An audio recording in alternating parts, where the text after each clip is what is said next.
How are you? I'm good. How are you? Good to see you. Good to see you too. All right, so Valerie, first I want to say congratulations on journeying out and also on becoming a brand new mommy. You and your wife just had your first baby, right? Thank you. Yeah, for sure. But before we get into that, I want you to properly introduce yourself to the cameras. Okay, hi, my name is Valerie Lozano. I am Journeyman Carpenter. I go by she, her, and I am a lesbian. Sweet. So we've had so many conversations, deep conversations, personal conversations. And I had never asked you how you got into construction and what you did before that. Okay, so I went to school. I graduated from Cal State Northridge, and I got my degree in Chicano Studies. Right on. Yeah, thank you. It means a lot to be like one of the only ones in my family to graduate, but I wasn't able to find a job that paid well and then had benefits. So my mom had a friend who was in electrical, and he was telling me that the wages would go up like every 6 months, and I was like, oh, that sounds cool, but it didn't really interest me. So he pointed me towards carpenters. And okay. So you had electric as an option, and then you jumped to carpentry? Yes. Yeah, I looked up the Carpenters Union. There was a Whittier Training Center, and they had the Boots program. They're like, we have it every few months. It's for women. We teach you different trades, and then you go from there and you get to pick what you want to do. So that's what I ended up doing. And since then, you kind of did, how many years now? About 4 years, right? It'll be 4 years in September. Okay, and you stuck with finished carpentry, but now you're kind of... I started in concrete, and then once I hit my third stage, I was working with a lot of older men, and their bodies were pretty, they were in bad shape, and they're like, you should go somewhere else. It was a lot of work, but I think for the long run, switching to finish was a good option for me, and it was hard transitioning from like a fast-paced environment to a slow-paced, but then like your skills kind of get a little more tuned up, and so I had a lot of men along the way like, I don't know how you're doing this, you're a woman, like it must be so hard for you, like asking a lot of questions, you know.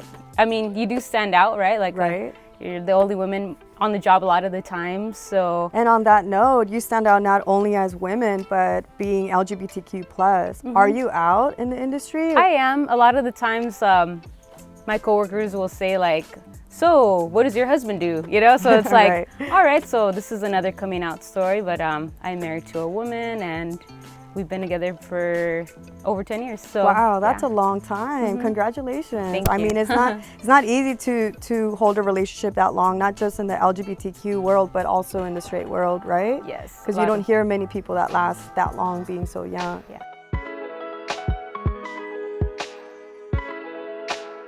You and your wife just had a baby, and a lot of LGBTQ parents require fertility assistance to create their families. Unfortunately, our benefits in the union they don't cover those costs, and some of them range from $5,000 to $30,000 per try, so it's pretty pricey.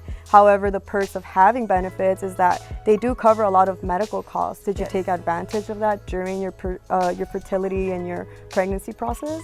Yeah, we actually did. Our son was born early, so he had a long stay on the NICU, over 2 months, and the copay is only $500. Wow. For how many months? Over 2 months, so almost 3 months, and $500. I was thinking it was going to be in the thousands, you know, because he had so many like blood tests, blood transfusions, like a lot of stuff done for him, and yeah, I feel very fortunate that we had Kaiser, and I grew up having Kaiser, but we're at a really good hospital.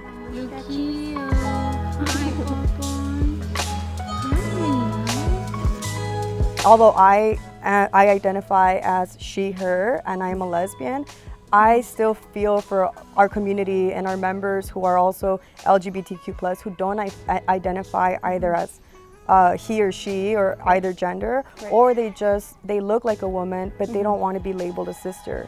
So that's when we thought, you know what about siblings? It covers everybody, and everybody has an identity. So that's what I've been pushing a lot with Siblings in Carpentry, you know, posting the success of LGBTQ Carpenters, like your journeying out ceremony. I was able to cover that as well. Yeah. Doing interviews like this, but yeah, I had such a hard time finding another group that it's just LGBTQ plus members. Right. Why do you think that is? I mean, maybe it's because we're a small percentage, but I'm sure there's also some gay brothers out there too. Oh, yeah. You know, But I do really like the siblings in carpentry. I think that idea is great, and I feel like a lot more people will feel included in like meetings, or like, you know, it could feel a little sometimes intimidating, I guess. Intimidating? Yeah. Okay, how so? Just, what kind of meetings?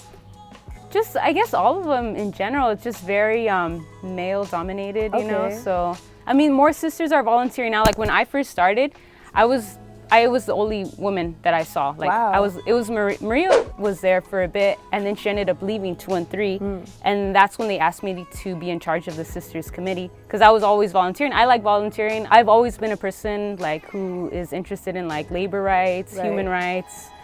Human rights, yeah. Your studies before also with Chicano studies also. And now there's more women. Yeah, now there's more women. So. And you were the chair of the 213 Sisters Committee for some time. Yeah. But it does get a little bit overwhelming because also we work so much. But any way you can, like volunteer time when you can, I think the union would be more than grateful for that. Like I think with me, like I also started off volunteering with so many events, and it's just like got so overwhelming. So that's when I thought, like, how can I just do it, give back in a way that is not necessarily attending meetings physically every week, because I couldn't. So that's why I started doing videos like this to at least, you know, show some representation.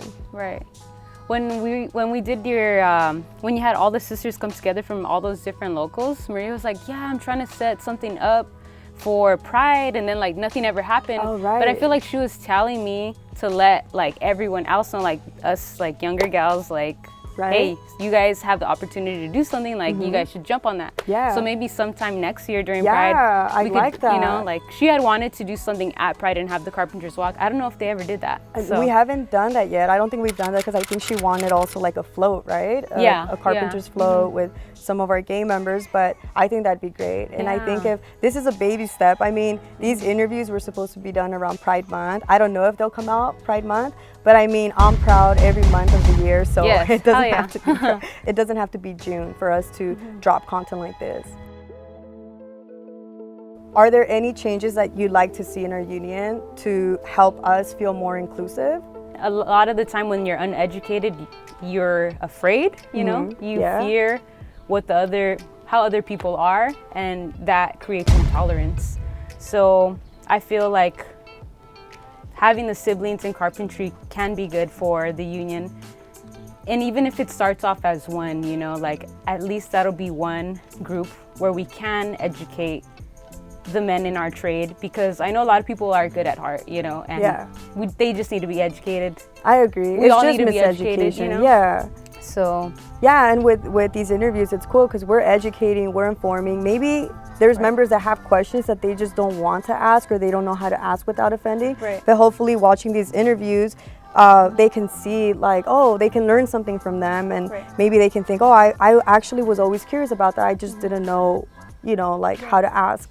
So so definitely being informed and being educated would definitely help shape up our union a bit in the construction industry, right? Siblings in Carpentry, make it happen. And thank you for representing us in the community.